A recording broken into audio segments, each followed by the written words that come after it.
กินเนาะทั้งแม่ทั้งลูกสองตัวตัวนี้ดื้อคักเนาะ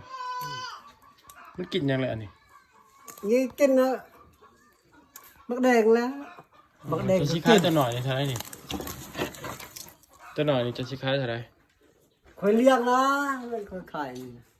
ตัวนี้บ่คายมันบ่ตัวใหญ่นี่คายเป็นใหญ่คายมดแดงเนาะจะให้มันกินมดแดงกินเด้อขนมก็กินขนมก็กินมดแดงก็กินกินหมดเลยตัวหน่อยนี่บ่คายแต่ตัวใหญ่ตัวใหญ่นี่เท่าไรบ่แท้ๆครับ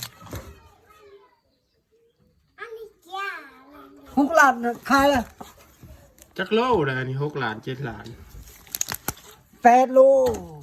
คุณนะบ่ฮอดดอก8 โล7 โลนะ7 โล7 โลแท้ๆเวียดติดอยู่เมื่อวันนี้นะ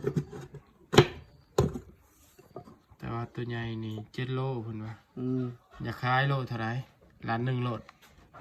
ถือว่าบ่รุดมีค่อยรุดแล้ว6 ล้านนะ6 ล้านได้รุดถือว่าแพง6 ล้าน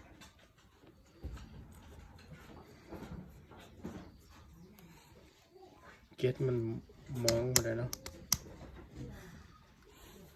ไหนเน่ไงล่ะในเก็ตมันก็ต่าง